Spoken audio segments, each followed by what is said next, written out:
O que vou revelar agora vai te tocar mais do que você imagina, mas eu não consigo. E não é pela idade, nem pelas dores no corpo. É pelo que vi, pelo que descobri. Porque tem coisas que, depois que entram pela retina, se alojam na alma, e não saem nem com oração, nem com lágrimas. Passei a vida inteira acreditando que servia a Deus. Obedeci hierarquias, decorei dogmas, fui fiel ao sistema que me formou. Pensava que a santidade era construída em mármore, com incenso, com silêncio solene, e por muito tempo essa mentira me bastava. Até que um dia o véu caiu, e eu vi. Vi o que há por trás das paredes onde os homens de batina decidem o rumo da fé alheia. Vi símbolos que ninguém explicava, mudanças que ninguém questionava, pactos silenciosos, onde a verdade era a única que não tinha voz. Às vezes, olho no espelho e quase não me reconheço. Não pelo rosto envelhecido, mas porque agora carrego dentro de mim uma voz que não me deixa calar. É como se alguém tivesse me despertado de um sono longo. E junto com esse despertar, veio um peso, um chamado. Durante muito tempo, tentei sufocar isso. Fingir que era cansaço, crise espiritual, vaidade ferida. Mas não era. Era a consciência despertando. E agora, não posso mais ignorar. Por isso escrevo. Porque falar seria perigoso. E calar, insuportável. Você pode até achar que se trata de loucura de um velho isolado, mas eu lhe peço, continue comigo. Porque essa história não é sobre mim. É sobre o que está acontecendo dentro das estruturas que juram representar o céu, mas caminham cada vez mais perto do abismo. E tudo começou com um envelope lacrado, entregue por engano, que trazia um símbolo que eu nunca tinha visto antes. Lembro do dia como se fosse hoje. Chovia fino em Roma, e o som das goteiras misturava-se ao ranger das estantes antigas no arquivo apostólico. Eu estava ali para revisar um processo de canonização que, a princípio, parecia comum. Mais um dossiê sobre supostos milagres e virtudes heróicas de um jovem padre italiano, promissor demais para o pouco tempo de batina que tinha. Fui chamado como consultor, um papel que me dava acesso a certos documentos restritos. Pelo menos, era o que eu pensava. Ao final daquela tarde silenciosa, um assistente novo me entregou um envelope com lacre vermelho. A cera tinha a marca de um círculo negro, e no centro, uma cruz invertida tão discreta que só se via a luz direta. Franzi a testa. Aquilo não era um selo oficial. Perguntei de quem vinha e o rapaz apenas deu de ombros. Estava na sua prateleira de protocolo. Deve ter sido colocado por engano. Mas aquilo não foi engano. Levei o envelope comigo sem abrir. Esperei até estar só, no quarto simples que me abrigava dentro do colégio teutônico, ao lado da Basílica de São Pedro. A madeira da escrivaninha estava fria sob meus braços quando finalmente rompi o lacre. E, no instante em que vi os primeiros parágrafos do documento, senti o mundo girar devagar, como se o tempo estivesse me testando. Era um relatório escrito em latim, assinado por um antigo prefeito da congregação para a doutrina da fé, morto há quase uma década. A caligrafia firme e as palavras duras descreviam uma figura específica, nomeada apenas por iniciais, um homem admirado, ascendente, já considerado por muitos como um novo farol para a igreja. Mas ali, naquele texto esquecido, ele era descrito como o portador da luz, vestido de cordeiro. Meus olhos saltaram para a descrição de reuniões secretas, recursos financeiros não rastreados, influência midiática cuidadosamente construída. As mesmas virtudes atribuídas ao candidato à canonização eram, naquele documento, apontadas como artifícios, disfarces, sintomas de algo maior e mais sombrio. Fechei o envelope com mãos frias, e durante toda aquela noite, as paredes do meu quarto pareciam mais estreitas, como se me cercassem em silêncio. O crucifixo acima da cama parecia me fitar com uma dor antiga, quase como se dissesse, agora você viu. Mas o pior não era o que estava escrito naquele papel, era o que vinha depois, quando comecei a cruzar as informações e percebi que quase todos já sabiam, e fingiam não saber. Nos dias seguintes, tentei agir normalmente, como se aquele documento não tivesse mexido comigo. Cumpri minha rotina, participei das reuniões, repeti palavras decoradas, mas por dentro, algo já tinha se quebrado. Comecei a olhar diferente para tudo ao meu redor, e, acima de tudo, para ele, o jovem sacerdote que estava no centro daquele processo de canonização. O nome dele era constantemente exaltado nas missas, nos boletins internos, até nas paredes do Vaticano, onde cartazes discretos o mostravam com um sorriso contido e olhar sereno. Falavam dele como se já fosse santo. Chamavam-no de esperança da nova geração. Mas algo no jeito como falavam me incomodava. Não era devoção, era idolatria, fabricada, ensaiada. Decidi revisitar sua biografia, não como teólogo, mas como quem investiga. E foi aí que reparei nos detalhes que antes haviam passado batidos. Sua entrada precoce em círculos de poder, os encontros com figuras políticas de alto escalão, as somas vultosas que sua fundação recebia, tudo isso enquanto ainda era apenas um padre recém-ordenado. Documentos públicos mostravam um caminho de ascensão impecável, quase perfeito demais. E é aí que mora o perigo.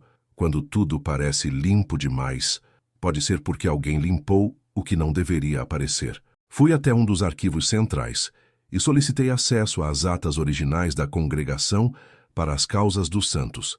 Encontrei resistência. Esses registros não estão disponíveis no momento, disseram. Um aviso educado, mas firme, como se o próprio arquivo tivesse se tornado um confessionário trancado. Mas eu insisti. Usei meu nome, minha trajetória, meu passado. E no fim daquela tarde, uma funcionária mais antiga, com um olhar que evitava o meu, me entregou discretamente uma chave. Sala 3, armário C. Entrei na sala abafada, entre colunas de mármore e cheiro de papel envelhecido. Abri o armário indicado. Dentro, apenas um fichário fino com uma anotação em latim. Havia ali registros confidenciais de encontros do jovem sacerdote com membros de ordens desconhecidas, orientações recebidas diretamente de um conselheiro invisível e relatos de fenômenos que não pareciam sagrados. Um trecho me deixou arrepiado. Ele prega o amor, mas sem cruz. Promete salvação, sem redenção. Saí daquele arquivo como quem carrega uma dinamite no peito. Passei por corredores antigos que já conhecia bem, mas que agora pareciam me observar em silêncio. Foi quando, pela primeira vez, comecei a notar uma presença. Alguém que me seguia. Alguém que não deveria estar ali. No começo, achei que era apenas paranoia. Um reflexo natural de ter mexido onde não devia. Mas aquela figura, sempre no canto do olho, sempre parada, sempre em silêncio. Um homem de preto, sem colarinho, sem cruz no peito, sem expressão. O tipo de presença que não se anuncia, mas que se faz sentir mesmo sem dizer uma palavra. Aparecia nos corredores, nas escadarias laterais, nas missas discretas, e nunca trocava olhar com ninguém. Mas comigo ele parecia esperar o momento certo. Lembro da manhã em que entrei na biblioteca secreta para buscar um volume antigo sobre discernimento espiritual. O ambiente estava vazio, como sempre, mas ao sair, lá estava ele, encostado junto à escultura de São Jerônimo. Não me disse nada, não me impediu de passar, só me seguiu com os olhos, como se estivesse catalogando cada batida do meu coração. Eu tentei manter a calma, caminhei como quem tem pressa, mas por dentro meu corpo inteiro gritava. Naquela noite quase não dormi. O teto do quarto parecia mais alto do que o normal, como se estivesse se afastando de mim. O crucifixo na parede, aquele que tantas vezes me consolou, agora parecia carregar um peso que eu nunca tinha percebido. E pela primeira vez em muitos anos, pensei em trancar a porta por dentro, não pelo medo físico, mas pelo medo do invisível. Porque aquilo que eu tinha visto nos documentos e aquilo que eu começava a sentir nos corredores pareciam fazer parte do mesmo plano. No dia seguinte, fui convocado para uma reunião extraordinária da congregação. O assunto: acelerar o processo de canonização do tal sacerdote. Era como se estivessem com pressa, como se precisassem selar aquilo antes que mais alguém começasse a ver o que eu vi. A sala estava cheia, cardeais, médicos, teólogos e alguns rostos novos, civis sem crachá, mas com lugar garantido à mesa. Um deles era ele, o homem de preto, sentado no fundo, com as mãos cruzadas e a cabeça levemente curvada. Não abriu a boca uma só vez, mas toda vez que alguém tentava levantar uma dúvida, ele levantava o olhar, e bastava isso, bastava o peso do seu silêncio para que a dúvida virasse concordância. 3 vezes vi isso acontecer. 3. Como se sua presença fosse a verdadeira autoridade naquela sala sagrada. Foi aí que entendi. Não era o único que sabia, mas talvez fosse o único que ainda queria saber mais. Saí daquela reunião com o peito apertado, como se tivesse esquecido de respirar durante horas. O sol batia nos vitrais do corredor principal, mas não aquecia. Tudo parecia mais frio, mais cinza, mais longe de Deus. Caminhei devagar como quem carrega um segredo perigoso e sabe que a qualquer momento pode tropeçar. E tropeçar naquele lugar significava desaparecer sem deixar rastro. Na saída, me aproximei de um monsenhor com quem trabalhei por décadas, um homem prudente, experiente, desses que nunca levantam a voz, mas sabem de tudo. Toquei levemente seu ombro e perguntei quase num sussurro: quem é aquele homem, o de preto, sentado ao fundo? Ele congelou por um segundo.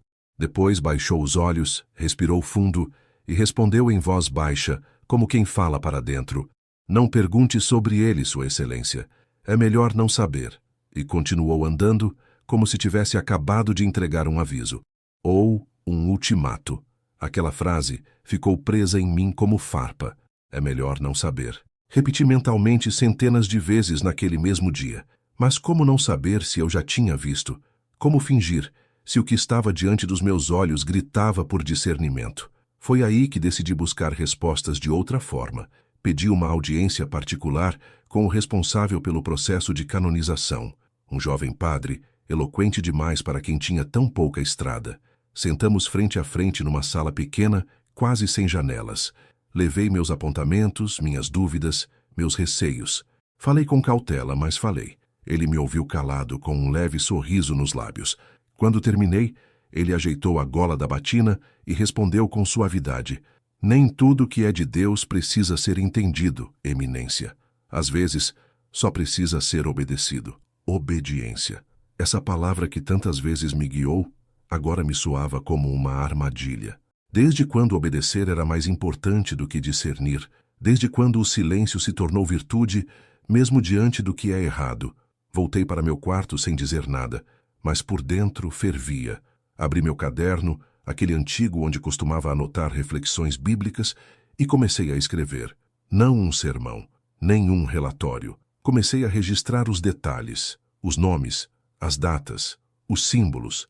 Escrever, ali, não era mais um hábito, era resistência. E foi justamente ali, entre linhas rabiscadas, que percebi algo ainda mais assustador, algo que já estava acontecendo, e quase ninguém parecia notar. As reuniões começaram a mudar. Antes, falava-se de milagres, de virtudes heróicas, de testemunhos de fé. Agora o vocabulário era outro. Palavras como estratégia, comunicação, agenda internacional e imagem pública passaram a dominar o centro da mesa. E a figura daquele jovem sacerdote, antes tratada como um exemplo de santidade, se transformava aos poucos em uma espécie de ícone, um símbolo fabricado com tanto cuidado que chegava a parecer inumano. Seus discursos ganhavam mais espaço do que os textos sagrados. Suas entrevistas circulavam até mesmo nos corredores onde antes só se falava em silêncio. E o que mais me assustava era a maneira como as pessoas o recebiam, não com humildade, nem com reverência, mas com fascinação, como se já não fosse um servo de Cristo, mas um espelho do que o mundo queria ver. Belo, calmo, politicamente perfeito, espiritualmente neutro. Voltei ao arquivo em busca de mais provas, mas os acessos estavam diferentes. Alguns documentos sumiram, outros haviam sido realocados, como se alguém os tivesse escondido a tempo. Minhas credenciais, antes ilimitadas, começaram a sofrer restrições sem justificativa. E o mais estranho, recebi uma notificação dizendo que certos registros estavam em avaliação para digitalização, algo que, nos bastidores, significava sumiço sem retorno. Aquilo me corroía por dentro. Passei a evitar os elevadores, preferia as escadas, mesmo com as pernas doendo. Tinha medo de escutar conversas demais, medo de ver olhares que me acusavam sem dizer nada. Cada canto do Vaticano parecia observar, e cada rosto me analisava por dentro. Percebi que já não era mais visto como parte do corpo. Eu era o ponto inflamado, o que incomoda, o que ameaça a unidade. Mas mesmo assim continuei. Anotei símbolos que vi nas vestes de cerimônias recentes. Triângulos invertidos, olhos semicerrados entalhados nas molduras. crucifixos sem Cristo, e em uma homilia solene ouvi a substituição de versículos inteiros por trechos vagos sobre amor universal, sem cruz, sem pecado, sem redenção. Foi num desses dias que, ao passar pela capela lateral, percebi algo novo, algo que não deveria estar ali. No altar, onde sempre houve uma figura do Cordeiro, havia agora apenas uma escultura abstrata, sem forma definida, sem olhos, sem feridas, e atrás dela, gravado em pedra, um símbolo que eu já conhecia bem. Era ele. O mesmo símbolo do envelope que recebi semanas antes, um círculo negro com uma cruz invertida no centro, tão sutil que passaria despercebido por qualquer um, menos por quem já sabia o que estava procurando. Fiquei parado por alguns segundos, diante daquela imagem esculpida em pedra, como se meus pés tivessem grudado no chão. Ninguém ao meu redor parecia notar. Passavam, ajoelhavam-se, faziam o sinal da cruz diante daquela figura sem nome, sem rosto, sem verdade. Senti o estômago embrulhar. Uma náusea estranha, como se meu corpo inteiro quisesse expulsar algo que não estava na carne, mas na alma. Dei meia volta e saí. Me apoiei no batente da porta como quem luta para não cair. E naquele instante, entendi que tudo aquilo não era acidente, não era acaso, não era estética moderna. Era uma troca, uma substituição lenta, sorrateira, mas bem planejada. A cruz sendo trocada por curvas, o sangue sendo trocado por luz artificial. E o nome de Jesus, sendo cada vez mais apagado dos lábios dos que antes o proclamavam. Naquela mesma noite, voltei para meu quarto com passos arrastados. Apaguei a luz, fechei a cortina, mas não consegui fechar os olhos. Me sentei na cama e encarei o crucifixo antigo que ficava acima da porta, um dos poucos que ainda resistia intacto naquele prédio. As velhas mãos de madeira esculpidas com simplicidade, os pregos, a coroa, o olhar de dor e misericórdia. E pela primeira vez em muitos anos, chorei. Não um choro contido, piedoso, decorado. Chorei como um homem quebrado, porque ali, naquele quarto apertado, onde ninguém mais me ouvia, eu senti que o Cristo real também estava em silêncio, como se esperasse paciente que eu decidisse de que lado ficaria. E foi ali, com o rosto afundado entre as mãos, que uma decisão começou a nascer dentro de mim. Não em palavras, mas como uma chama, tímida, teimosa. E antes que eu tivesse tempo de entender o que ela significava, ela se acendeu com força. Na manhã seguinte, abri meu caderno, preparei uma nova página e escrevi uma única frase. A fé não morre de uma vez. Ela é sufocada aos poucos. E logo abaixo, escrevi outro nome. Um nome que não ousavam mencionar em voz alta, mas que voltaria a aparecer nas semanas seguintes, de forma ainda mais sombria. O nome que escrevi foi Lucis Benit. Não sabia ao certo o que significava, mas o vi num rodapé de um documento interno, impresso em tinta quase transparente, como se não devesse ser notado. Algo me fez registrá-lo, e dias depois ele voltou a aparecer, dessa vez como título de um dossiê escondido nos arquivos restritos, onde nem mesmo os mais antigos se arriscavam a entrar sem permissão direta. Era uma manhã nublada quando encontrei a caixa. Estava mal posicionada, numa prateleira onde só deveriam estar documentos antigos de processos encerrados. Não tinha etiqueta, nem número de referência, só uma fita vermelha desbotada envolvendo a tampa e, mais uma vez, aquele símbolo gravado como cicatriz no couro da capa. As mãos me tremiam. Eu deveria ter deixado aquilo ali, mas minha alma já não obedecia à prudência. Rompi o lacre e o que encontrei ali dentro me fez perder o fôlego. Quase 100 páginas, algumas em latim, outras em italiano, todas descrevendo com minúcia o surgimento de uma figura preparada desde a infância para ocupar uma posição de influência espiritual sem precedentes. Falavam dele como alguém moldado não pela graça, mas por uma inteligência superior. Um plano que envolvia não só a estrutura da igreja, mas sua linguagem, seus símbolos, até sua liturgia. Ele seria apresentado como o homem novo, sem culpa, sem pecado, sem necessidade de redenção.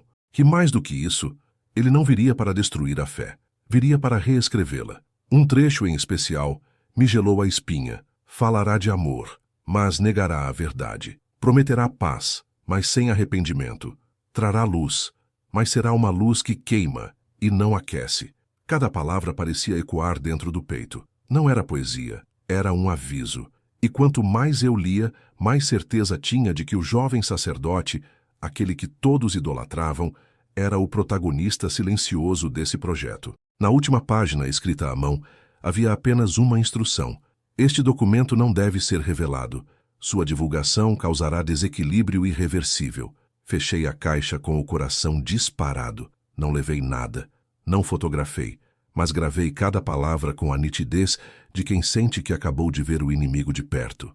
Saí da sala sem olhar para trás, mas com a sensação de que alguém já sabia que eu estive ali e que não sairia impune por isso. Naquela noite, meu corpo parecia estar ali, mas minha mente vagava em outro lugar. Caminhei pelos jardins do Vaticano como uma sombra entre estátuas. As pedras que antes me pareciam sagradas agora sussurravam segredos que eu já não podia ignorar. As flores, antes cuidadas com zelo, murchavam sob um céu que parecia espionar.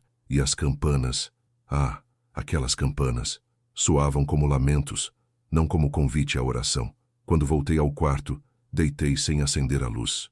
Apenas fiquei olhando para o teto, esperando que o sono me levasse de volta à ignorância. Mas ele nunca veio. Em vez disso, vieram os sonhos. Estranhos, pesados, quase táteis. Na primeira noite, me vi caminhando pela Praça de São Pedro. Estava vazia, silenciosa, um silêncio que esmagava. O céu tinha uma cor vermelha, como brasas prestes a explodir. E no trono papal não havia papa. Havia uma figura de branco, mas o rosto estava coberto. Ao redor, duas sombras sem olhos folheavam livros que não tinham letras, páginas em branco, cruzamentos de silêncio e mentira. As pessoas chegavam aos poucos, vinham aos montes. Cada uma segurava uma pequena cruz de madeira. Entregavam suas cruzes para um sacerdote de sorriso congelado, que as jogava num fogo que não crepitava, apenas engolia, sem luz, sem fumaça. Acordei encharcado, o coração batendo como um tambor em desespero. Tentei rezar, mas as palavras não saíam. Era como se estivessem presas na garganta, pesadas demais, antigas demais. As noites seguintes foram piores. Sonhei com altares rachados, com crianças sendo batizadas com tinta escura. Sonhei com uma hóstia sendo partida e dela escorria um líquido espesso, escuro como petróleo.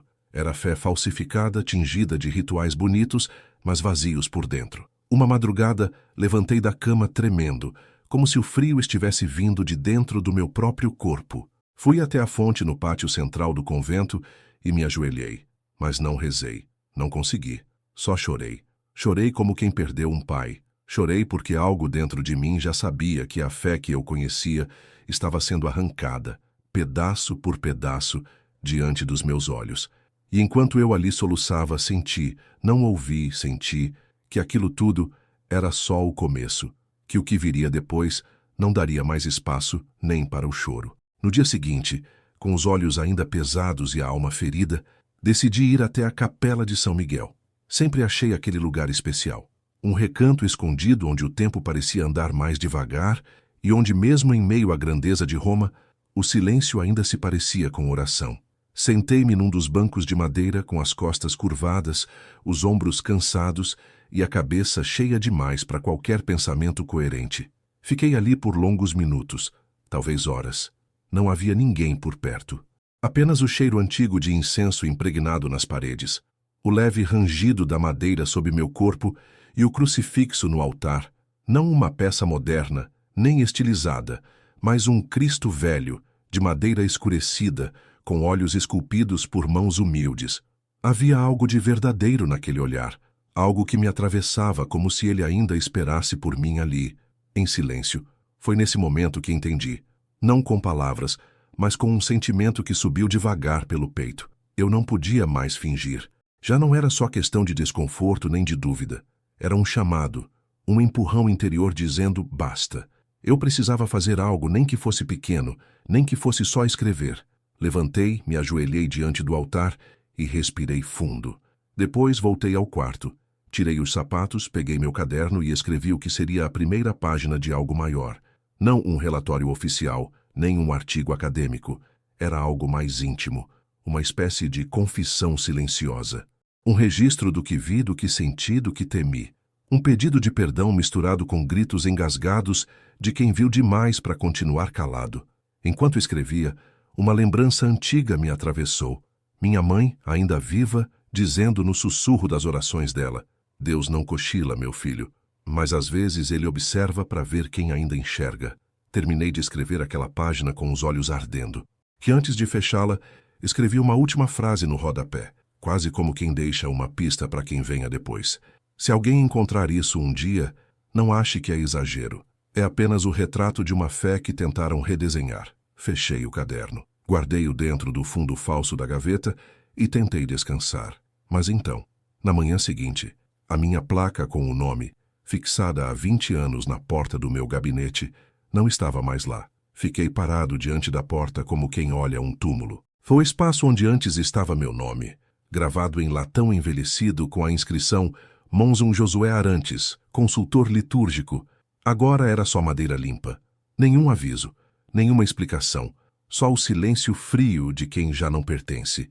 Empurrei a porta, meio sem saber se ela ainda abriria. Por dentro tudo parecia igual. A mesa, as estantes, os livros, o velho crucifixo na parede. Mas havia algo no ar, uma ausência. Uma sensação de que alguém já estivera ali antes de mim, organizando o que podia ser visto e recolhendo o que não podia. Não demorei. Peguei alguns papéis pessoais, escondi meu caderno entre as vestes e voltei para o alojamento. Ao chegar, encontrei um envelope branco sobre a cama, o nome escrito à mão, com letra formal, mas sem assinatura. Abri com cuidado e dentro havia uma carta datilografada, breve, direta, sem emoção. Dizia que, em virtude do visível esgotamento emocional e da fragilidade espiritual notada em minha conduta recente, seria aconselhável um período de descanso fora da Santa Sé, para reflexão pessoal e renovação interior. Assinado por um substituto temporário de um dos prefeitos que, curiosamente, eu jamais conheci. Era assim que faziam.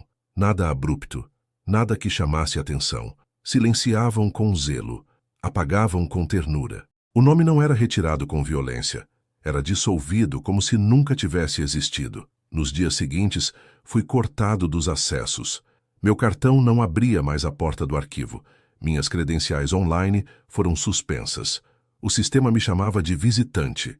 Até meu e-mail institucional foi desativado. Tentei entrar em contato com colegas próximos, mas alguns evitavam o olhar, outros sorriam com desconforto. E havia aqueles que simplesmente sumiram, como se meu nome já carregasse um risco que ninguém queria tocar. Era como ser enterrado em vida, ainda respirando, ainda ali, mas invisível. Me sentei à beira da cama, olhando para a mala aberta no canto do quarto. Não era uma escolha. Era um exílio elegante, um adeus sem palavras. Dias depois, veio a ordem formal, retorno ao Brasil, para descanso, oração e reaproximação com as raízes, enviada com um selo dourado como se fosse honra, mas que pesava como sentença. E mesmo sem saber naquela hora que tipo de lugar me esperava, uma certeza já crescia dentro de mim. Eles não precisavam me expulsar, porque já tinham me apagado. O avião pousou em solo brasileiro numa manhã abafada de março. A umidade parecia grudar na pele, como lembrança de tudo o que eu queria esquecer. No portão de desembarque, ninguém me esperava. Nem mesmo um padre, um irmão, um conhecido qualquer. Só um motorista com uma plaquinha impressa. Senhor Josué Arantes. Sem título, sem reverência, sem passado. Fui levado para um pequeno convento nos arredores de uma cidade do interior de Minas. Um lugar simples, de muros caiados, corredores estreitos e cheiro de café coado no pano. Ali as irmãs cuidavam umas das outras, em silêncio.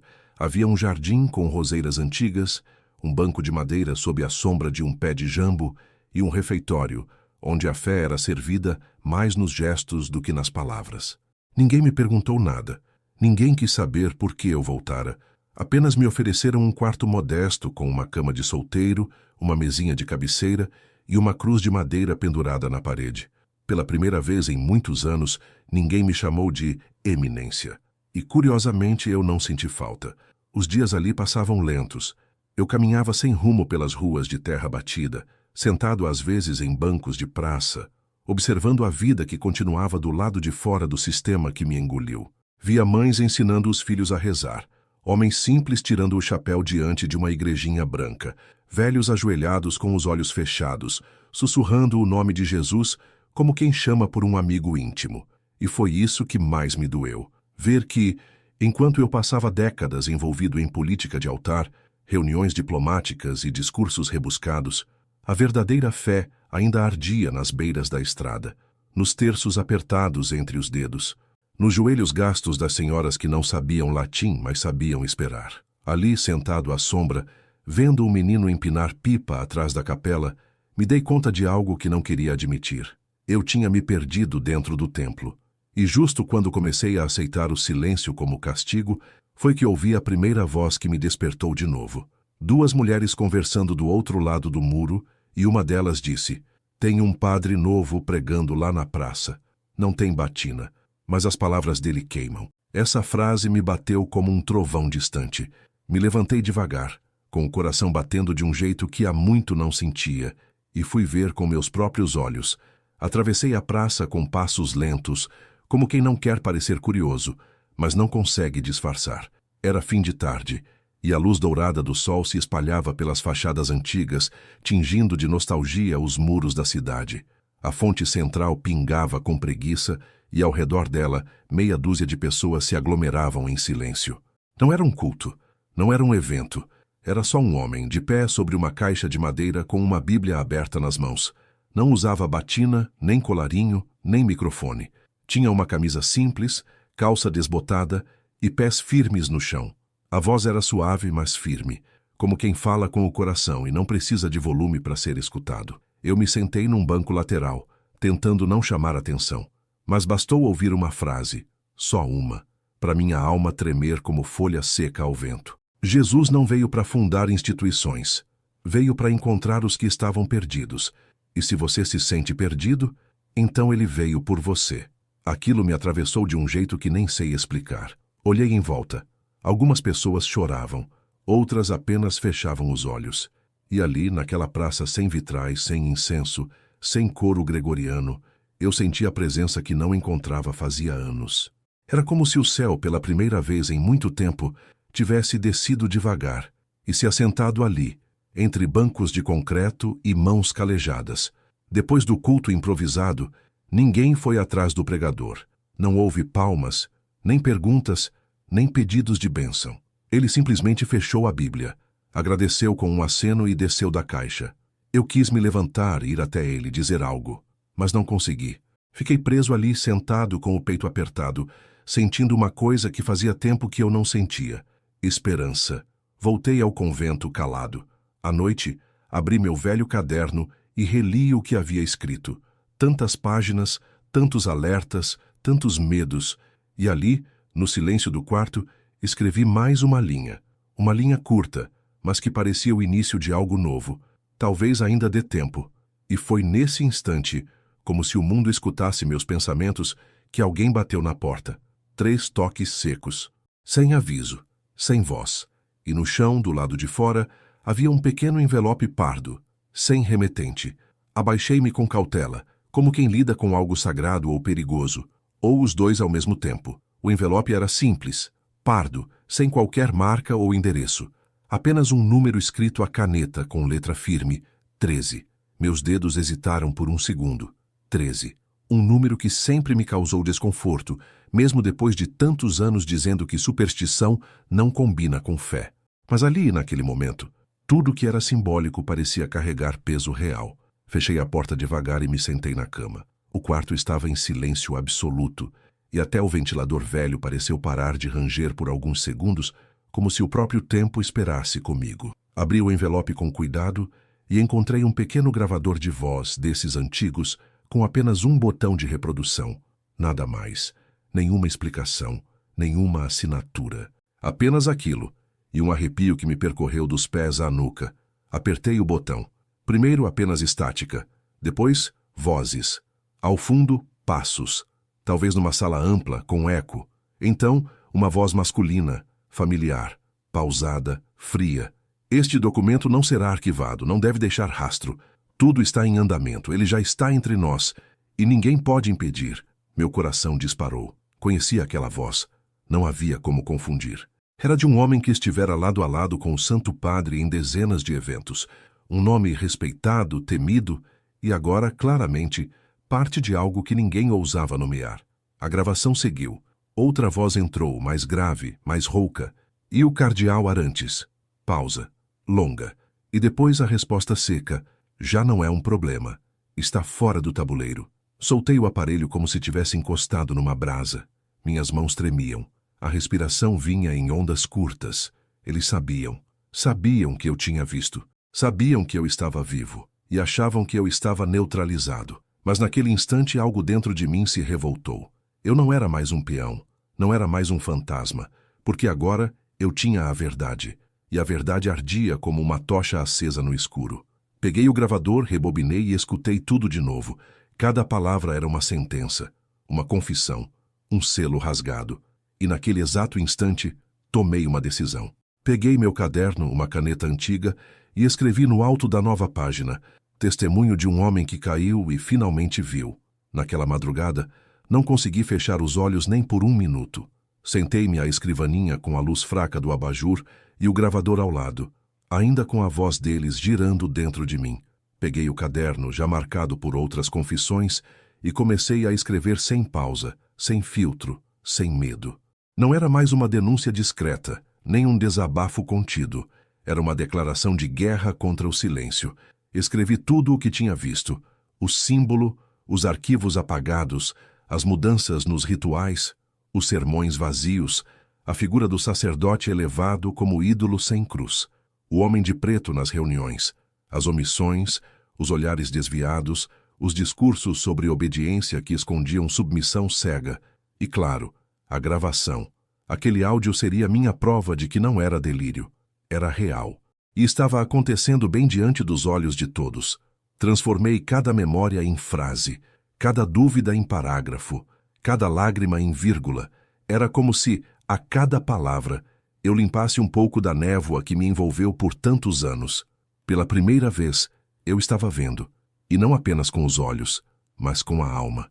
Uma alma que por tanto tempo esteve embalada em protocolos, protegida por hierarquias, mas agora sangrava com clareza.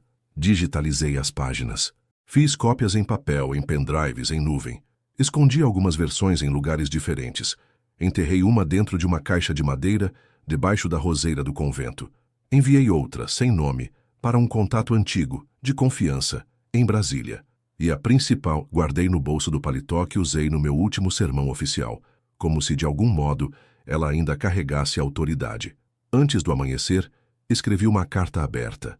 Não era dirigida a ninguém específico, mas a todos que ousassem ouvir. Se você está lendo isso, escrevi, não olhe para mim, olhe para dentro de você. Pergunte à sua consciência se o que você segue é a voz de Deus, ou só a repetição de um sistema. Fechei a carta com um grampo, coloquei junto ao testemunho e desci até a capela. Me ajoelhei diante do altar vazio, não para pedir proteção, mas para entregar tudo. E foi nesse momento, com os joelhos no chão frio, que senti, não uma resposta, nem uma visão, mas uma presença suave, como um sussurro que dizia, agora fale. E eu sabia exatamente por onde começar, pela praça, pela verdade, pela última chance. Voltei à praça com passos decididos e o coração em chamas. Aquele lugar, que antes me parecia só um refúgio silencioso, agora se tornava o palco onde eu finalmente deixaria a verdade sair da prisão onde aguardei por tanto tempo. Era fim de tarde. O céu estava cor de cobre e o calor do dia ainda pairava sobre o chão rachado. O pregador daquela vez era uma jovem, voz firme, olhos brilhantes, pés descalços. Falava com a Bíblia aberta nas mãos e o espírito aceso no peito. Citava Apocalipse capítulo 13 e suas palavras cortavam o ar como lâminas. E se lhe permitiu fazer guerra contra os santos e vencê-los. Parei ali de pé no meio da multidão que se formava aos poucos. Não vi multidões enormes, nem aparato de som, nem grandes holofotes. Mas vi olhos abertos, ouvidos atentos, corações pulsando. E no fundo da minha alma, eu soube que aquele era o momento. Esperei ela terminar, respeitei o silêncio que veio depois, e quando vi que as pessoas começavam a se dispersar, Me aproximei de um rapaz que vendia folhetos evangélicos ao lado da fonte. Você tem algum canal? Perguntei. Divulgam testemunhos? Ele me olhou com estranheza no início, depois com respeito. Temos sim, irmão. Por quê? Abri a pasta que levava debaixo do braço. Mostrei os documentos, os áudios, o caderno digitalizado, a carta. Não revelei meu nome de imediato. Queria que lesse sem títulos, sem filtros, sem reverência. E ele leu. Ali mesmo, sob o barulho das pombas voando em círculos, entre as gargalhadas das crianças e o barulho da cidade ao fundo. Quando terminou, levantou os olhos e disse apenas: a gente precisa mostrar isso, mas precisa fazer do jeito certo. Assenti com a cabeça. Entreguei tudo nas mãos dele. E por um instante, fui só um homem olhando para outro, sem cargos, sem batinas, sem muralhas. Só fé, só urgência, só verdade. Ele prometeu que faria o vídeo, que colocaria a minha voz, mas sem meu rosto, que espalharia nos grupos, nas redes, nos cultos de oração, que deixaria Deus fazer o resto. Voltei ao convento naquela noite com as mãos vazias, mas o coração pulsando. Me ajoelhei mais uma vez diante do altar, e pela primeira vez em décadas, não pedi nada. Só agradeci. Mas o eco do vídeo mal tinha se espalhado, e já havia olhos me observando outra vez. Começou com pequenos sinais. Um carro estacionado por horas na esquina do convento, sempre com os vidros escuros. Um homem que aparecia na padaria todo fim de tarde, mas nunca comprava nada. Apenas observava. Uma freira me avisou com aquele tom de quem quer ajudar sem alarmar. Tem gente perguntando por um senhor novo que anda sumido de Roma. Ela não disse mais nada. Não precisava. Naquela noite, ao voltar da praça, senti um calafrio diferente. Caminhei devagar pelas ruas estreitas, como sempre, mas havia algo no ar, um silêncio pesado demais para o horário. E quando dobrei a esquina da capela, ele estava lá. Um homem parado diante da porta, de mãos nos bolsos e um leve sorriso no rosto. Não disse uma palavra. Apenas me olhou por longos segundos, como quem lê a alma, e então deu 2 passos para trás e sumiu na escuridão. Voltei para o quarto e fechei a porta com cuidado. Pela primeira vez desde que cheguei ao Brasil, tranquei a fechadura. Sentei-me na beirada da cama com o coração acelerado e o corpo tenso, como se estivesse carregando chumbo nos ossos. Peguei o caderno, abri na última página escrita e comecei uma nova. Eles sabem, eles viram. E agora estão vindo. Eu já esperava que algo assim acontecesse. Ninguém enfrenta um sistema daqueles impunemente. Ninguém desmascara o palco e permanece nos bastidores. Mas ainda assim, o medo é um visitante que nunca bate na porta. Ele simplesmente entra. E naquela madrugada, ele se deitou ao meu lado como uma sombra antiga. Antes do amanhecer, arrumei uma mochila pequena. Coloquei o essencial, uma muda de roupa, minha Bíblia antiga, 2 pendrives com as cópias do testemunho e do áudio, e o caderno de capa marrom. Deixei uma carta simples para a Madre Superiora, agradecendo a hospitalidade e pedindo que não tentasse me procurar. Saí pela porta dos fundos com passos leves e alma em alerta. Não olhei para trás, nem uma vez, porque algo em mim já sabia que, se olhasse, poderia não ter coragem de seguir. Durante os dias seguintes, caminhei como um fugitivo. Estações de ônibus, bancos de praça, templos abandonados. Ninguém me reconhecia. E pela primeira vez, isso era um alívio. Mas foi numa cidadezinha do interior, esquecida pelo mapa e pelo tempo, que encontrei algo que não esperava. Um galpão simples, sem nome na porta, mas com um som que me fez parar. Cânticos baixos, vozes sinceras, e dentro dele, um pedaço de céu escondido entre os humildes. Entrei devagar, sem fazer barulho. O chão era de cimento bruto, as paredes de madeira velha e as janelas abertas deixavam o vento da noite circular entre os bancos improvisados. Lá dentro, umas 20 pessoas sentadas em silêncio, algumas com as mãos levantadas, outras com os olhos fechados, como quem não espera espetáculo, mas presença. Sentei ao fundo, tentando parecer invisível. Não havia altar, nem paramentos, nem símbolos pendurados. Apenas uma mesa simples com uma Bíblia aberta e um copo d'água ao lado. Um homem de cabelos grisalhos cantava baixinho, com voz rouca, como quem já chorou muito, mas continua crendo. A melodia era simples, mas carregava algo que eu não ouvia havia anos. Verdade. Não aquela verdade de livros nem de dogmas, mas a que nasce do fundo da dor e se transforma em rendição. Logo depois, o mesmo homem começou a ler Evangelho de Lucas, capítulo 15, a parábola do filho pródigo. Ele lia devagar, com a voz embargada, e quando chegou na parte em que o pai corre ao encontro do filho, algo dentro de mim se rompeu.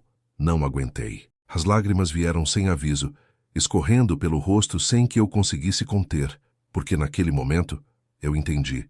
Aquela história era minha. Eu era o filho que viveu na casa do pai, mas nunca o conheceu de verdade. Passei décadas dentro da estrutura, rodeado de ouro, veludo e hierarquias, e só agora, descalço, cansado e anônimo, percebia que nunca tinha entendido o abraço do pai. Quando a reunião terminou, algumas pessoas vieram até mim. Me ofereceram comida, um cobertor, um quarto no fundo da casa ao lado. Ninguém perguntou meu nome. Ninguém quis saber meu título. Apenas disseram: aqui todos chegam quebrados, mas aqui Cristo restaura. Aceitei. Pela primeira vez, sem medo, sem orgulho, sem máscara. Ajudei a lavar os pratos, a varrer o chão, a carregar as cadeiras, e toda noite me sentava naquele mesmo banco, com a Bíblia no colo e o coração em silêncio, esperando que ele falasse, até que um dia não aguentei mais calar. Pedi a palavra, e ali, diante de olhos cansados mas atentos, contei um pedaço da minha história. Não toda. Ainda não.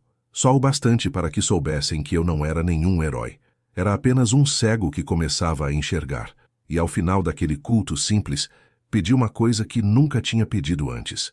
Algo que me queimava por dentro desde que cheguei ali. Pedi para ser batizado. Foi no domingo seguinte, antes do nascer do sol. O céu ainda estava mergulhado num azul profundo, e o frio cortava a pele como faca embotada.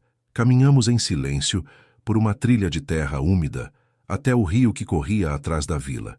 Era estreito, com margens cheias de pedra e raízes tortas, mas a água era limpa, gelada, viva. Eu ia à frente, acompanhado apenas pelo pastor e 2 irmãos. O resto do grupo ficou no barranco, em oração. Nenhum cântico, nenhum ritual elaborado. Só o som do vento entre as folhas e o sussurro tímido das orações quebrando o silêncio da mata.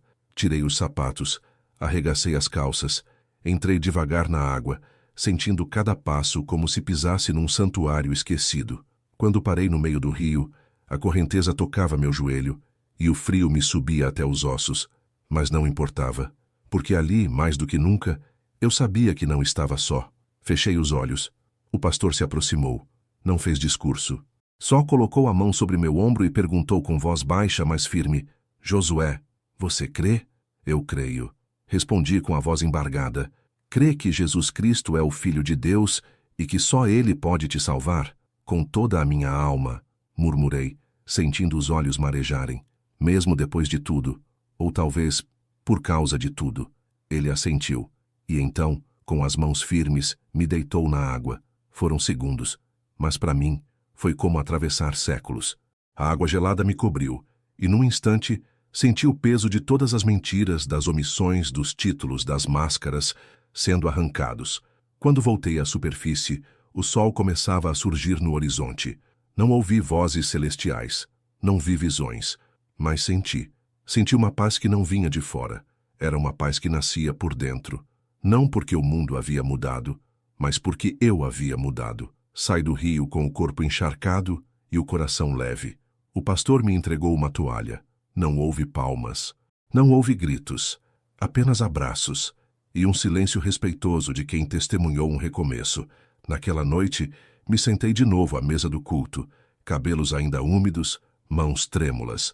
E quando abri minha Bíblia velha, a que me acompanhou nos corredores de Roma e nos bancos da praça, uma folha dobrada escorregou para o chão.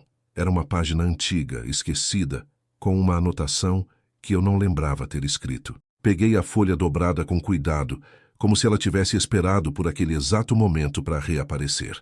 Estava amarelada pelo tempo, meio desbotada, com as bordas gastas. Abri devagar. Era uma anotação antiga, da época em que eu ainda servia em Roma. No canto superior, escrito com minha letra apressada, estava a frase: "O que adianta servir à igreja se você nunca conheceu o Cristo?" Aquilo me acertou como um abraço vindo do passado. Eu já sabia. Mesmo antes de tudo desmoronar, Mesmo vestido com as vestes mais nobres, já havia em mim uma suspeita, uma ausência, uma sede. Mas eu calei, me escondi atrás da liturgia, da estrutura, da tradição. E agora, tantos anos depois, sentado num banco simples de madeira, num lugar sem nome, rodeado de irmãos que jamais ouviram falar do meu título, eu finalmente entendia. A fé nunca foi sobre escadarias de mármore, nem sobre frases em latim. A fé verdadeira se reconhece no silêncio da dor, na entrega sem aplausos, no amor que não pede nada em troca. Por muito tempo, eu temi ter perdido tudo: o respeito, os amigos, a posição, a segurança. Mas agora vejo, era preciso perder tudo para encontrar o que realmente importa. Hoje, quando olho para trás, não sinto raiva, nem tristeza. Sinto gratidão. Gratidão por ter sido quebrado, pois foi nas rachaduras que a luz entrou. Gratidão pelo exílio, pois foi longe dos palácios que encontrei a verdade. E gratidão até pelo medo, porque foi ele quem me fez correr, direto para os braços do Pai. Meu nome é Josué Arantes. Durante muitos anos, fui um homem importante em Roma. Um nome em placas douradas, um rosto em retratos oficiais. Mas era vazio, era ritual, era aparência. Hoje, sou só um velho com a alma lavada num rio escondido. Alguém que perdeu tudo e encontrou a vida. Não a vida que se exibe, mas a que se vive. Aquela que começa quando você larga o controle, rasga as vestes de poder e se lança nos braços de um Deus que nunca deixou de esperar. Se você ouviu tudo isso até o fim, escute agora o mais importante. Não estou aqui para atacar religião nenhuma, nem para dizer que sei mais que você. Só estou aqui porque eu vi. Vi o que muitos preferem ignorar.